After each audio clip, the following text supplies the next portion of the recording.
Yo vuelvo a agradecer vuestra asistencia. Agradezco especialísimamente la del profesor Encinar. José Ramón Encinar es no solo un alumno destacado de esta clase, o de esta charla, o de esta lo que se llame, sino es un estupendísimo compositor de música contemporánea y un director de orquesta muy fuera de serie. No voy a sacar ahora toda la historia porque si no tendríamos que sacar. Estamos haciendo esta serie de charlas sobre la belleza, la sabiduría, que parecen como muy abstractas, son para intentar empujaros a los arquitectos a que hagáis una arquitectura buena, profunda, lógica, no bonita, sino lo otro, profunda, lógica, rigurosa, rigurosa y seria. Ya lo repito muchas veces, con lo cual yo aquí me repetiré y me seguiré repitiendo en lo poco que me queda. Igual, serio no es aburrido, serio es profundo, lógico, riguroso. Pues esa es la música de Turilla. Bueno, y en esa línea de cosas hoy nos toca una charla sobre la memoria, de la memoria del arquitecto. Entonces, empleo un latinajo de estos, aula ingenti memoriae, que decía San Agustín, que luego lo citaré, para que no falte. La memoria es la facultad del espíritu por la que se almacena y se recuerda el pasado. Así define la memoria la Real Academia Española. La memoria es un instrumento necesario, imprescindible para cualquier creador y de manera especial para los arquitectos. La memoria es el instrumento principal con el que trabaja la razón. Si hemos dicho 1000 veces ya que la razón es el primero y principal instrumento, yo diría que también para un músico igual, la razón. O sea, uno no se pone tralará, tralará, no, uno sabe qué es lo que quiere hacer, lo piensa, le da vueltas, todas esas cosas, la razón. Y por ende, el ser humano. Por ende, la expresión por ende en portugués, no. Por consecuencia, hay expresiones castellanas que son preciosas. Bueno, los hombres, con nuestra memoria, podemos hacer todo, o casi todo. Sin memoria no podemos hacer nada, y menos que nada. Como una aguja sin hilo. Y yo creo que la imagen es muy clara, ¿no? Una aguja es un instrumento maravilloso y un hilo es no sé llamarle instrumento, no sé llamarle también maravilloso.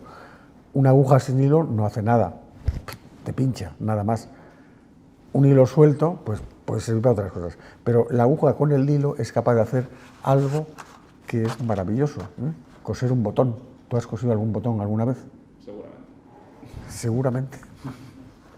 No es fácil, No es nada fácil, porque hay que dejar un... Bueno. La tan denostada memoria. Para empezar, hablar sobre la memoria, he decidido hacerlo desde mi memoria. La memoria de la que Quintiliano, ese señor que veis aquí, es un filósofo romano de tiempos... Olivia anda por ahí, de tiempos de Cicerón, y dice Quintiliano que es el instrumento más poderoso y eficaz del hombre. Y es verdad. Cuando seáis mayores, la memoria suele dar guerra a los mayores si no la practican. Cuando yo os aconsejo, y os seguiré aconsejando, esto, la libretita, es porque la libretita, cuando uno apunta las cosas, es como si las fijara. No es como si las fijara, las fija uno, y se quedan. Entonces, pues eso. En su día, en mi libro Principia Arquitectónica, en el capítulo titulado Mnemosine versus Mímesis, se apuntaban algunos de los temas de los que aparecen aquí más desarrollados. No lo digo porque compréis este Principia, este en concreto además me parece que es la versión inglesa, ¿no, Juanjo? Sí. Es la versión inglesa, que tenemos un montón de ejemplares en el estudio. Recuerdo todavía cuando era niño, en el colegio utilizábamos la memoria como un muy eficaz instrumento de aprendizaje. Después se atacaba a la memoria y se decía, estudios memorísticos. Y no, no es verdad, que no. Recuerde el alma dormida, avive el seso y despierte. Cómo se pasa la vida, cómo se viene la muerte tan callando. Cuán presto se va el placer, cómo después de acordado, el placer da dolor, cómo a nuestro parecer cualquiera tiempo pasado fue mejor. Nuestras vidas son los ríos que van a dar a la mar. Y sigue el poema de Jorge Manrique, que es maravilloso, y yo mismo me quedo sorprendido. O sea, a ver, yo os he dicho, ya os he confesado aquí que estas clases estoy haciendo lo que nunca he hecho en mi vida, que es ensayarlas antes. O sea, antes en mi estudio, 1 o 2 veces, damos, cortamos, pinchamos, las doy, tal. Pero juro que no, estos versos de Manrique no los he practicado, sino estoy tirando todavía de mi memoria de cuando era pequeño. Me parece mentira que la memoria sea capaz de conservar con esa nitidez unos poemas, ¿no? Unos poemas que evidentemente son de primer orden. Jorge Manrique era de primerísimo orden y son hermosísimos, y ayudan mucho. Esto es sobre la muerte, a la muerte de su padre, pero son sobre la muerte y sobre la vida preciosos. Ya veíamos el otro día como Eliot, lo que he cortado de Eliot también hacía unos poemas que parecía que hubiera leído los poemas de Jorge Manrique. Y ahora, en estos últimos años, la memoria es denostada. ¿Denostada? Denostar. Se dice que aprendíamos, cuando por lo menos los de mi generación, como papagayos, y que aquella educación memorística no era adecuada. Ya quisiera. Craso error. La memoria, junto con la razón, es un instrumento más que solo útil, imprescindible para la vida intelectual, también para la de los arquitectos. Luego, a raíz de, veremos una pieza preciosísima que diréis, ¿por qué nos va a hablar este señor del Palacio de Carlos V? ¿Hay alguien de Granada? ¿O alguien que haya visitado la Alhambra? ¿Podéis levantar la mano los que han visitado la Alhambra? La Alhambra, bien. Los que hayáis estudiado el Palacio de Carlos V en la Alhambra, pues el Palacio de Carlos V, la Alhambra, que es de don Pedro Machuca, que es Renacimiento, manierista, pero Renacimiento, de un señor Machuca que estudió con don Michelangelo Buonarroti, ¿te suena? Pues estudió con Michelangelo y vino bien aprendida la lección. Hizo ese palacio maravilloso y pasamos a Mozart. Mozart está aquí en una imagen y tiene al lado una imagen de Allegri. Allegri era un compositor, y hay una historia muy bonita, que José Ramón sí la conoce, que es que Mozart asiste a un concierto de Allegri, a un Miserere, al Miserere, termina el concierto y este Mozart, que era un tipo extraordinario, va y transcribe el concierto con pelos y señales. Pero con pelos y señales, o sea, lo transcribe, lo copia, pero lo copia de memoria. O sea, hay que ser capaz y tener una memoria capaz de copiarlo. Evidentemente, después, hombre, algunos expertos dicen que sí, que en ciertas composiciones de Mozart se nota algo, esto, pero es esa capacidad de la memoria que en el fondo está utilizar un material valioso y válido para después, elaborado, poder seguir haciendo, que es lo que nosotros hacemos con la arquitectura. Ahora pasaba por el Banco de España. El Banco de España, alguien podrá decir, claro, Luisa me está mirando con cara de que ella ya sabe de qué va, ¿no? Es en la esquina de la derecha, en la calle Alcalá, es de Rafael Moneo. O sea, la ampliación del Banco de España de Rafael Moneo. Rafael Moneo ahí muy sabiamente continúa con el mismo lenguaje y donde tiene que poner unas cabezas esculpidas, en vez de ser esculpidas por Miguel Blay o el arquitecto de la época del original, que era de tiempos de mi abuelo, don Rafael lo hace. Yo ahora dudaba si eran de Oteiza o eran de algún escultor contemporáneo, las cabezas que aparecen. O sea, tiene la chispa de que, por una parte, transcribe con más fidelidad que Mozart en Miserere de Allegri, transcribe el lenguaje con el lenguaje del arquitecto original, da la vuelta al edificio, lo completa el edificio y se ven algunos toques pequeños originales. La memoria pone en relación Mozart, Rembrandt. Rembrandt, a ver, eso es un grabado de Rembrandt maravilloso, que es la presentación de Cristo al pueblo. Entonces, yo no sé si desde aquí en la pantalla veis con suficiente nitidez, todo es la mano genial de Rembrandt, y cuando llega este litostrotos, que es la expresión en griego del podio de piedra, litostrotos, litos es piedra, eso lo sabéis hasta vosotros, ¿no? Litografía. Pues hay otras versiones de este grabado del propio Rembrandt donde se pone una tela delante, pero en este no, en este aparece la piedra directa, y entonces alguno de vosotros alguno agudo o aguda, podrá decir, hombre, pero esto me suena a mí, eso que usted ha contado ya alguna vez, de que el plano horizontal a la altura de los ojos se convierte en una línea recta, ¿no? Eso ya lo he contado más de una vez, porque creo que es un mecanismo precioso de la propia arquitectura. Pues esto, Rembrandt, sí, ahí ya se ve, gracias. Muy agudamente me ha puesto la línea roja. Entonces, si tuvierais el grabado delante, veis que esa línea recta Rembrandt la ha trazado con una regla. O sea, Rembrandt tenía un pulso lógicamente buenísimo, pero tan bueno como para hacer una línea recta perfectísima, solo se hace con una regla. Entonces él la traza, esa línea roja que pone, que Juanjo ha dibujado ahí, pero el original sin línea roja es una línea perfecta. Rembrandt en 1655 traza con una regla la línea recta horizontal del borde del litostrotos en su grabado Picasso, en su Ecce Homo, dices, y volvemos otra vez a ver la operación Mozart con Allegri, Picasso con Rembrandt.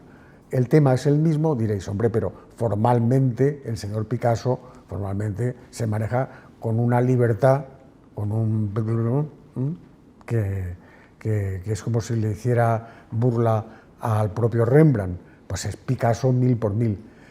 Pero el tema es el mismo, el propio Picasso lo titula Ecce Homo, evidentemente, y sabio, porque Picasso era sabio también, pues sabiamente hace la línea del borde del litostrotos, es también completamente recta, y si lo veis, pudierais verlo con detenimiento, está trazada también con una regla. O sea, el Picasso ha sabido ver de lo que estamos hablando de manera inmediata, o no tan inmediata, o estudiándolo, pero ha descubierto el truco. Ambos, Rembrandt y Picasso, saben que el plano horizontal a la altura de los ojos se convierte en una línea perfectamente horizontal. Mies van der Rohe ya lo hemos citado también alguna vez, alguien diría, bueno, pues Mies ha hecho algo parecido a la Acrópolis de Atenas o a los templos griegos, no, pero sin embargo el centro de la cuestión del plano horizontal en alto lo ha utilizado muchas veces, Mies. También esta imagen ya la he puesto más de una vez, pues para que aprendamos y seguimos aprendiendo. Levanta este plano horizontal en alto, flotando en su farmhouse y en tantas otras cosas. Álvaro Siza es pura memoria de Álvaro Aalto. Hay portugués, aparte del brasileiro, no hay ningún portugués, ¿no? Bueno, pues Álvaro Siza, que es un verdadero maestro, maravilloso, en todo, En sus primeras obras, en su hermosísima Casa de Té Boanova en Matosinhos, y su recuperación del barrio del Chiado en Lisboa, es clara memoria de Roma. O sea, un maestro como es Siza sabe utilizar la memoria de manera magistral. Pues eso. ¿Y qué sería de Barragán? De Barragán, ¿mexicano? ¿Hay alguno mexicano? Esto es, las dos mexicanas. Pues Barragán, el maestro, él mismo escribe que se inspira en la Alhambra. Es claro que se inspira en la Alhambra. Esa Alhambra que es maravillosa, no voy ahora a tirar de ese hilo porque si no, no acabaría, que es donde está implementado por don Pedro Machuca, por encargo de don Carlos V, quiere tener un palacete en la Alhambra y no se le ocurre a Machuca el utilizar el mismo lenguaje, sino utiliza el propio lenguaje de Machuca, que es este palacio maravilloso, que yo recuerdo todavía la primera vez que cayó en mis manos algo sobre este palacete, pensé que iba a tener las mismas dimensiones parecidas a las del Panteón. Parecidas son, pero no son iguales. El diámetro del Panteón interior, ya lo comentábamos el otro día, los 43 metros, y yo os hablaba de esos 43 metros, eran muy sabios, porque era donde en la apertura del ángulo visual ya un poco más y se pierde, pero en los 43 todavía se controla. En este caso son 30 metros el diámetro de este círculo, con lo cual el espacio está perfectísimamente controlado. Entra dentro del ángulo visual con esa sabiduría que aprende nuestro querido Pedro Machuca. Ya digo, lo aprende de Miguel Ángel Buonarroti, que hemos citado antes, pero lo aprende bien aprendido y es un tipo maravilloso.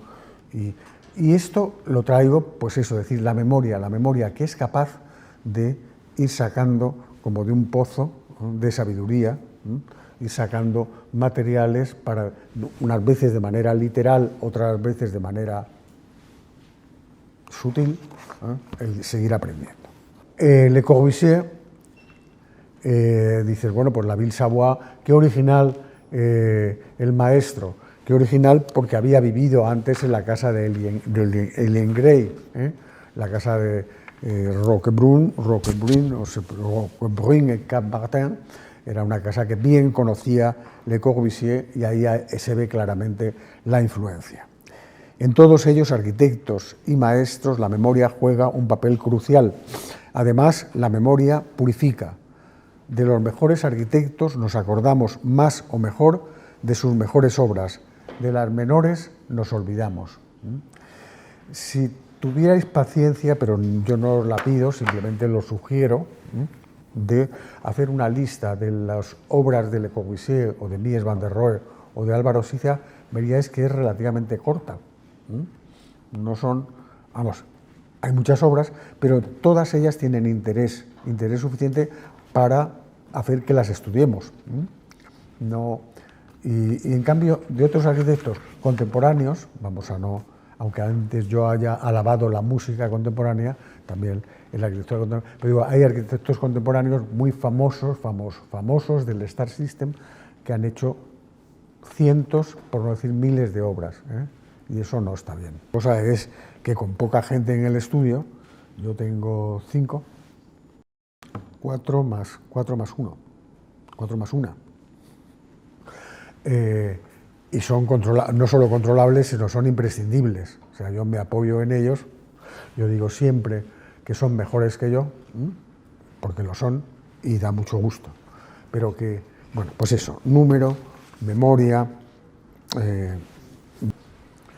entendimiento y voluntad. Yo no sé dónde habéis estudiado vosotros, supongo que las potencias del alma es una cosa que se haya estudiado donde se haya estudiado de pequeños, se estudiaba memoria, entendimiento y voluntad.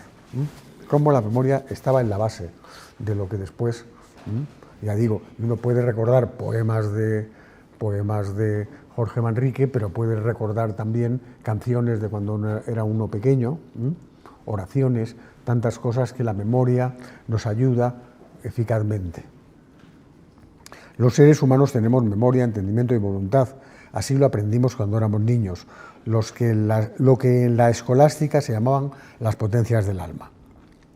Y es fácil entender cómo la memoria, ayudada del entendimiento, de la razón y de la voluntad, es la que hace posible la labor creadora de los hombres. A uno no se le ocurren, ya lo hemos hablado el otro día también, la inspiración no viene, la inspiración nos coge trabajando, nos coge trabajando. Un sabio es alguien que y lo comentamos el día de la sabiduría, que en su memoria no solo acumula información, sino que tras procesarla convenientemente, hace suyos esos datos como conocimiento, veíamos información, conocimiento y sabiduría, y después los utiliza de manera adecuada y eficaz. El lugar donde esos datos y conocimientos se guardan, se procesan y se utilizan es la memoria. Para poder hacer las operaciones posteriores de conocimiento y de sabiduría, hace falta que estén en la memoria. Los niños no sueñan. Los sueños de los niños son disparates, no sueñan, no tienen capacidad de soñar. Ya vosotros, aunque seáis todavía jóvenes, tendréis sueños y en los sueños aparecen cosas que habéis acumulado durante el día o durante el tiempo con un material que sí conocéis, ¿no? Yo a esta edad provecta tengo a veces un tipo de sueños donde se resuelve todo con una claridad meridiana. Hace tiempo yo tenía mi libretita esta que os recomiendo, y yo me levantaba de la cama, apuntaba y por la mañana cuando la veía decía qué bobada. Entonces ya no me volví a levantar, pero sin embargo los sueños siguen ocurriendo y sigue uno resolviendo cosas que parece que resuelve uno el mundo completo. Nada de nada. Los sueños, la memoria. El vientre del arquitecto.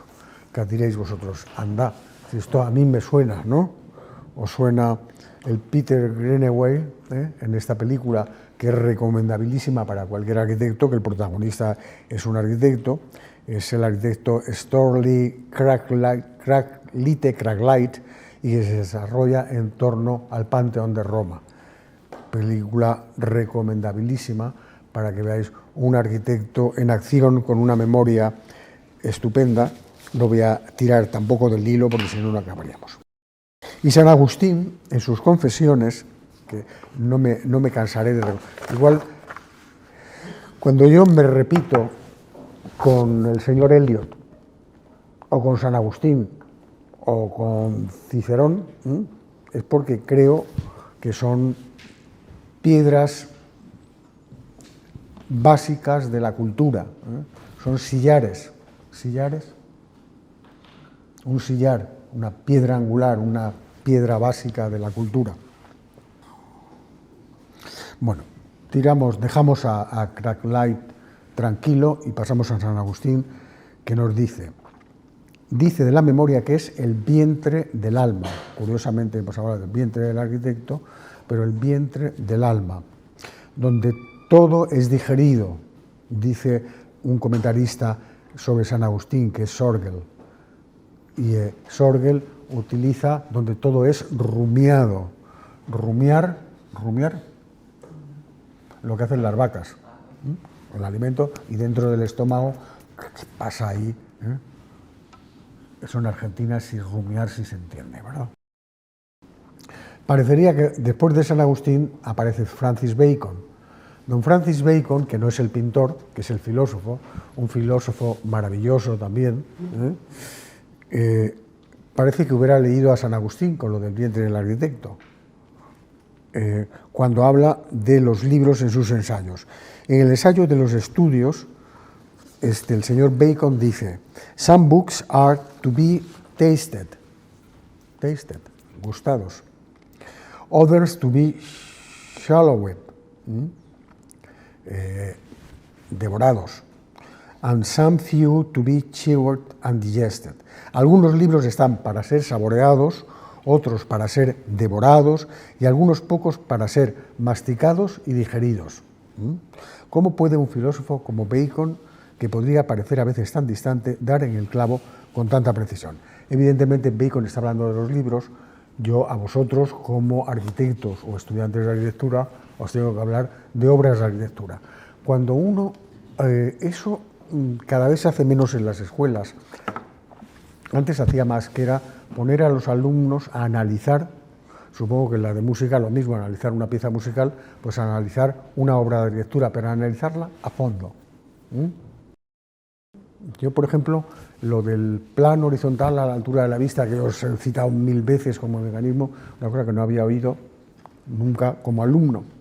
Y son cosas que uno analiza las obras, y ahora cuando yo voy a analizar una de mis obras por petición vuestra, pues vamos a entrar en detalles que yo creo que ayudan mucho, no solo a que veáis una obra mía, que yo os lo agradezco mucho, que tengáis paciencia infinita, pero a aprender a analizar también las obras. En una casa uno puede entenderla como cueva, como cabaña, como barco, bajo diversos puntos de vista. Entonces aparece aquí otra vez nuestro Adán y nuestra Eva con esta pintura maravillosa de don Alberto Durero, donde, bueno, pues lo primero que hace, la broma que os he hecho ya más de una y más de 2 veces, que Adán le busca una cueva a Eva y le alisa el suelo para que pueda Eva dormir tranquila. Pues bueno, habrá casas que puedan ser casas como si fueran cuevas, y luego precisamente la que vamos a analizar hoy, la Casa del Infinito, es una casa que es como una cueva, como excavada en la tierra. En este caso, el esquemilla puede o excavarse en la tierra o rellenarse en la tierra como si fuera excavada, pero sería una casa cueva, o bien la casa cabaña. Os suena porque la habéis estudiado, lo habréis estudiado. Tú has estudiado al Abate Logier, si la has estudiado, la cabaña del Abate Logier, que es la portada, el grabado con el que el Abate Logier habla sobre la cabaña, la cueva y la cabaña, pues esa es la misma línea de cuando hemos hablado aquí de lo tectónico, lo estereotómico y lo tectónico. Pues la cabaña es la parte de arriba, la parte ligera que cambia, y pasamos ya al barco. Bueno, pasar aquí al Arca de Noé ya no solo cambia, sino no cambia uno de de cabaña, sino en este caso la cabaña se traslada, el barco se traslada. Pasamos a esta Casa del Infinito. Esta Casa del Infinito es una casa que yo podría decir que está ligada a la idea de casa-cueva, pero bueno, es más compleja. El sitio es un sitio maravilloso. Ahí otro día hablaremos, si no vamos a hablar, la charla siguiente es sobre el tiempo, que es una charla que yo creo que es muy bonita, y la última será sobre la luz, pero supongo que a lo largo de la vida nos seguiremos viendo, y algún día hablaremos de esto, hablaremos del locus. Si yo digo locus, lugar, sí señor, que es uno de los ingredientes importantísimos. O sea, esta casa que vamos a ver, evidentemente, no podía haberse hecho, dices, hombre, la idea de barco, la idea de la cubierta de un barco, la idea de la idea de la cueva, esto puede estar en cualquier lugar. No. O sea, aquí se trataba de hacer una casa en un locus, en un sitio maravilloso que es Tarifa, que es el punto más extremo de España, donde hay al fondo que está la línea del infinito, el horizonte, pero si siguiera despejándose o nuestra vista llegaríamos a ver África. Estamos al borde de África, que es un sitio increíble.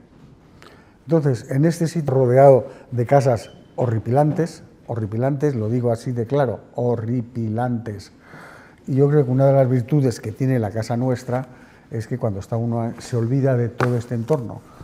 Se produce algo misterioso, después se produce algo más misterioso pero con explicación, que es que la casa aparece siempre sin barandillas. Entonces la gente me dice, no, entonces es que tu fotógrafo ha hecho la fotografía antes de poner las barandillas. Están las barandillas puestas y el fotógrafo, que es agudo y muy artista, todo lo que ha hecho es con Photoshop ha quitado las barandillas, ¿no? Pero tiene sus barandillas. Hombre, pasa una cosa muy bonita, que es cuando estás allí en la casa te olvidas de las barandillas.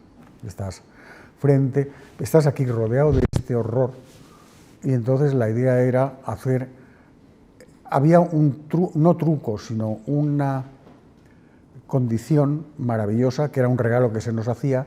Como esta casa nueva sustituía a una antigua que estaba ahí medio en ruinas, la normativa nos permitía que la casa nueva mía llegara hasta el borde de la duna, hasta donde llegaba la casa antigua, cosa que si hubiera sido ex novo, partiendo de lo nuevo, no hubieran permitido la ley el acercarse.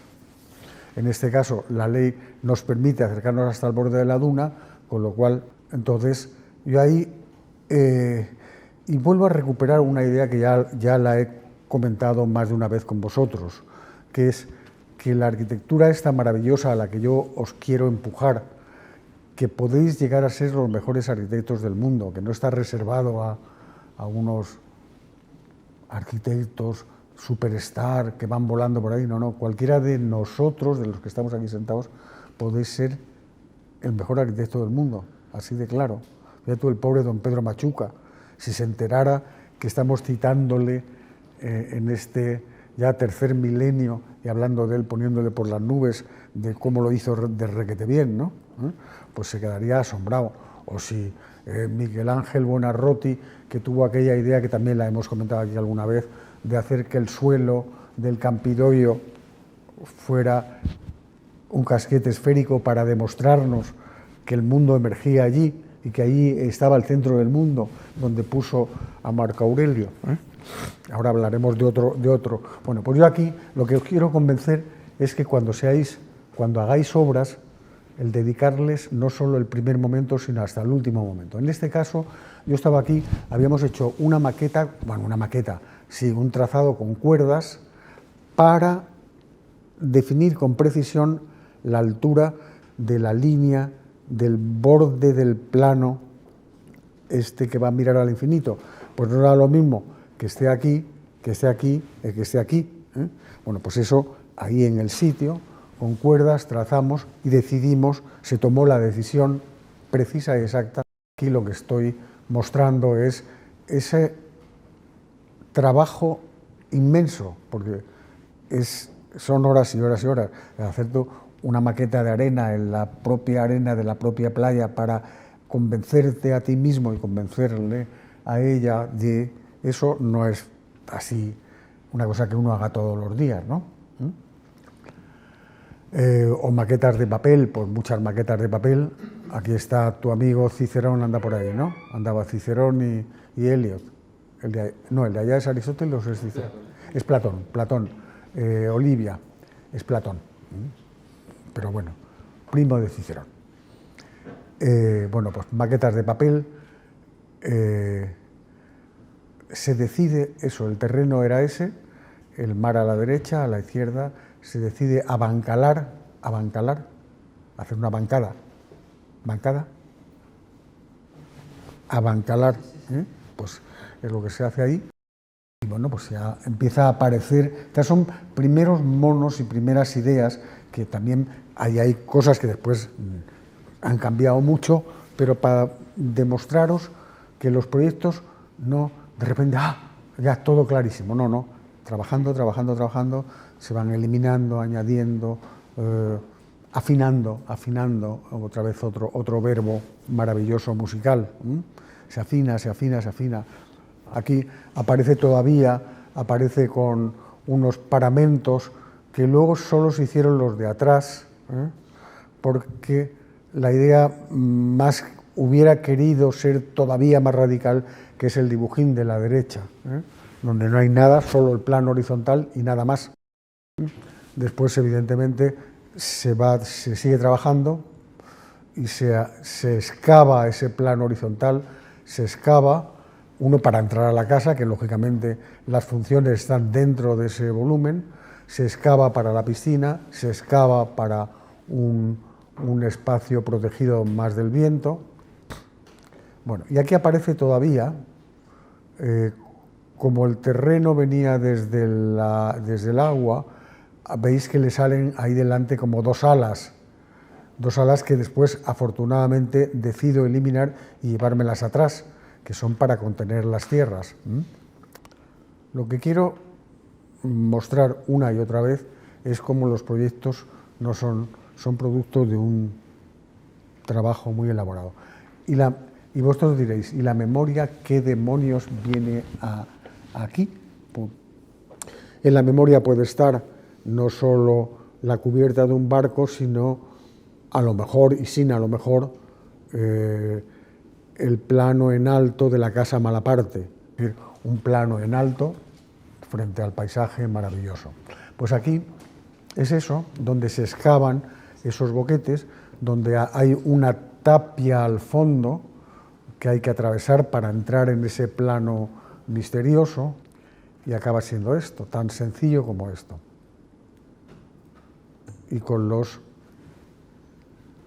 el excavado, este excavado que también en la memoria había un escultor americano que estaba en Beacon. ¿Habéis estado alguno en Beacon?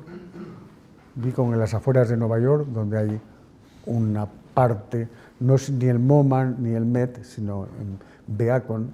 En Beacon está este museo de arte contemporáneo.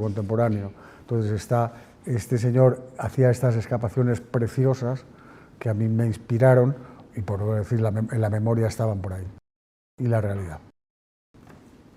En la realidad podéis decir, ¿y qué material es este? Bueno, pues una vez que la buena señora, se había ya convencido de que me dejaba en libertad, no era la Casa Blanca, sino la casa de travertino, pues yo había utilizado ya el travertino en una obra mía en Mallorca, para el patio, la caja abierta al cielo del proyecto de Inca.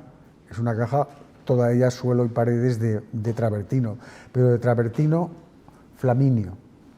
Entonces diréis, ¿qué es eso? Travertino flaminio es el travertino puro, que es el travertino sin manchas, que es muy amarillento, con vetas, las vetas del travertino. Pero en este caso la idea mía venía por dos razones. Había razones, y vuelvo a decir la memoria. Una, si conocéis esta zona, ya no voy a decir que levanten la mano los que conozcan esta zona, pero ahí atrás es el farito de Camarinal, ahí tiene una casa Moreno Mansilla, pero pasado, la siguiente ensenada es Bolonia. Bolonia es unas ruinas romanas que había ahí en Tarifa, de los romanos cuando estuvieron por allí estuvieron los romanos, Tartesos, la zona de Tartesos, y ahí estuvo César Augusto. César Augusto, a ver, ¿te suena César Augusto, Olivia? César Augusto, el emperador Augusto, Augusto Imperator, supongo se dice, pues por ahí anduvo César Augusto antes de ser emperador y juró y prometió que cuando llegara emperador, él era vanidoso como él solo, que cuando llegara emperador todos los ciudadanos, y lo hizo, declaró a todos los ciudadanos de Cádiz, de esa área, ciudadanos romanos por nacimiento, cosa que no han reivindicado los gaditanos, que yo reivindico y pincho, pero no hay manera. Bueno, pues esa zona, lo que quiero decir que era muy romana, tú dices, bueno, pues si era muy romana, utilicemos un material que es el travertino romano. Por otro lado, yo quería que se fundiera, claro, esta fotografía que es preciosa, quizá como está tomada con esta luz, no se ve tan amarillenta y con tantas manchas como la tiene en la realidad. Por otro lado, para fundirse con la arena de la playa, yo eliminaba lo que era el jardín como jardín y era arena de la playa. El travertino tendría que tener, hay un travertino que es el travertino onichiato, que es con manchas de ónice, onichiato. Entonces, y el travertino onichiato, que es precioso, más barato que el travertino puro, y bueno, pues es el que empleamos aquí. Entonces hay razones, memoria, Yo creo que la casa se reconoce bien. Entonces, esto voy a contar ahora, yo no puedo contárselo a ella, a la dueña, que es que mi esperanza es verla dentro de unos años con la piedra corroída, ¿no? O sea, ya atacada por el viento feroz que hay por esa zona, y que la arena, no solo tenga el color de la arena, sino también se vea que el tiempo, de lo que hablaremos la próxima charla, del tiempo, el paso del tiempo por la arquitectura. Y a veces el tiempo corre a favor, para la arquitectura corre a favor. En este caso, yo espero verla ya corroída por el viento, las poquitas plantas que hay alrededor, que son plantas de terreno, no son flores, que invadan también los bordes, en fin, todas esas cosas que supongo que espero que sí lleguen a buen puerto. Las plantas son muy sencillas. Esta estamos viendo la planta de arriba. Pues están los lucernarios planos, lógicamente, para que ese plano es un plano. ¿Esto hubiera sido posible en Helsinki? No, pero porque no hubiera sido posible, pero ¿tiene sentido estar viviendo en un plano en alto en Helsinki? No, te hielas. En cambio, en Tarifa sí. Los que hemos vivido en Cádiz mucho tiempo, la vida en las azoteas, los que tengáis, también no voy a decir, yo la utilizo, la azotea de mi estudio y la azotea de mi casa. Las azoteas, aunque aún en Madrid las azoteas son maravillosas, que es un plano en alto, con un clima como el que hay aquí. Y ya no te digo ya en Tarifa las azoteas son como vivir en la cubierta de un barco. O sea, aquí el espacio principal donde van a vivir es este. Con lo cual dices, bueno, pues los lucernarios que sean planos y enrasados, para que se pueda y tal. La piscina excavada, el hueco central alargado, son las escaleras para entrar a las profundidades de la casa. El otro hueco que hay, como si fuera una piscinilla, es simplemente para protegerse más del viento. Cuento también defectos. Yo no hubiera querido hacer la parte de la derecha, que es como unas dependencias para el guardián, que más valía que hubiera quedado simplemente una tapia, que atravesada la tapia, o sea, uno deja el coche a la derecha y con la tapia no ve nada, no ve casi nada. Entonces deja el coche y uno llega y cuando atraviesa ese hueco se encuentra uno ante lo que se ve en las fotos canónicas. En la parte baja la distribución es muy sencilla, muy lógica, en 3 bandas. Los huecos que están a la derecha son semisótano, llámesele como se quiera, o las secciones. Si traigo las secciones aquí, vuelvo a decir lo del otro día, para que veáis que no son, bueno, pero es muy complicada una sección. No es complicada, lo que es compleja y hay que estudiarla y hay que tener resuelto todo, como las notas en un pentagrama. Todavía aquí es más complicado el pentagrama, pero bueno. Bueno, veis en el trozo que da al exterior, el techo ha bajado para que quede enrasado y se vea como un volumen único. Y la construcción. En la construcción se disfruta como no podéis imaginaros. O sea, ya una vez hemos definido la altura exacta con esas maquetas de cuerda y con esos mecanismos, y estamos ya construyéndola. Al final es una estructura reticular muy sencilla, con muros de contención cuando tiene que ir contra la tierra, como fuere, de hormigón armado, bien armado, para que no pase como la casa anterior, que se quedó en ruinas con muy poquito tiempo, y ya aquí casi terminada. Ya aquí se empieza, aquí se entiende todo, el interior, todavía sin las divisiones, y aquí uno dice, bueno, ¿y por qué trae usted esta imagen? Esta imagen es ese plano superior, y antes he adelantado lo de los planos inclinados, lo molesto que es un plano inclinado para pasear o para lo que fuere, tiene que ser completamente plano. Entonces está lo que los arquitectos llamamos, los que hayáis ya como arquitectos construido algo, habréis hecho algún plano flotante, donde lo de debajo tiene las pendientes para que el agua se vaya, y arriba, con estos artilugios, se consigue que el plano sea único y completamente horizontal y con unas losas de travertino, en este caso de 7 centímetros de grueso, que son muy potentes y muy pesadas, ¿eh? Y ahí ya veis abajo cómo se está colocando. Detalles, diréis, ¿y tanto detalle hace falta para...? Pues sí, cada pieza, cada rincón, cada milímetro tiene que estar controlado. Pues esto que parece un poco exagerado, no lo es. Evidentemente, a ver, nosotros, yo y mis colaboradores y yo, somos un poco pesados, ¿no? Pero bueno, pero si se tiene todo esto controlado, después el resultado sí se puede llegar. Bueno, pues esto, en esta imagen yo me pararía un poquito. Lo que se ve es que las losas horizontales de arriba, ya he dicho que tienen 7 centímetros de grosor, que implica un gran peso para trasladarlas, y también lo que implica es una gran estabilidad una vez que se colocan. Y después, las de la fachada son de 3 centímetros. Basta, es una fachada, lo que se llama una fachada ventilada, llamamos los arquitectos, los que tengáis un poquito de experiencia, habréis hecho alguna fachada ventilada. Pero veis que cuando se llega a la esquina, hay una piedra muestra el testero y la otra piedra no muestra el testero.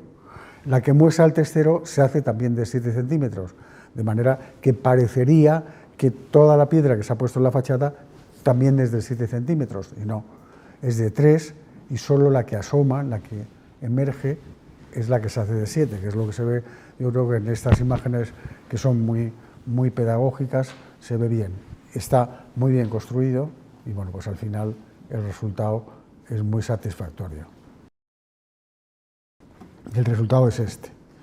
Ya digo que en este yo ahora podría deleitarme y decir, bueno, pues en esta imagen frente es la casa del infinito. Es importante también cómo se definen o cómo se titulan las cosas y las casas. Eso que ahora se ve tan lógico, dice casa del infinito, dice, sí señor, pues claro que es la casa del infinito. Es una casa frente al infinito, ahí al fondo, al horizonte infinito. Bueno, vuelvo a repetir por enésima vez lo de que un mal arquitecto con un buen fotógrafo es un hipócrita y un buen arquitecto con un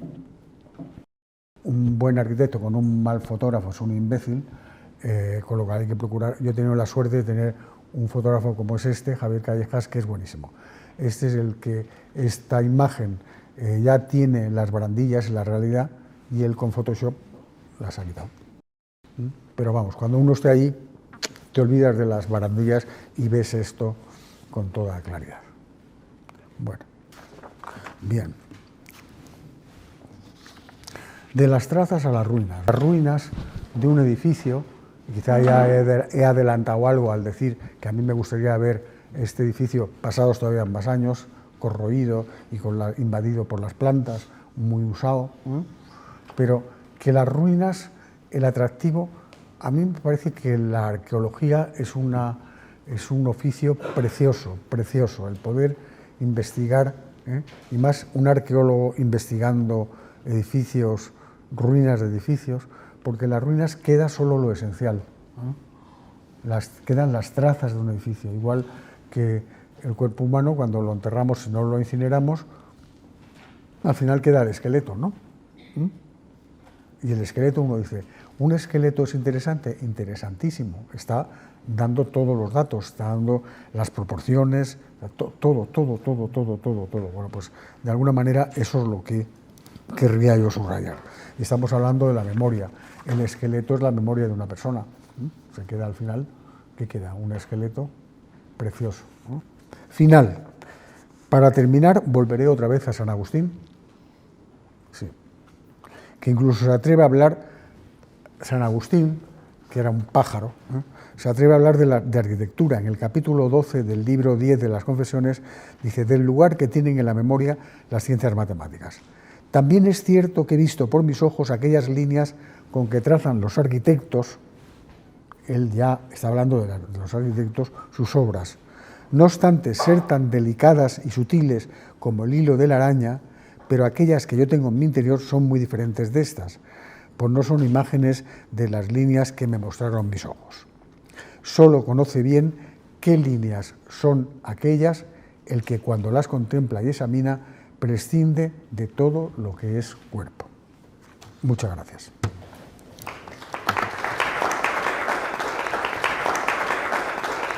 ¿Cómo estás, Ana?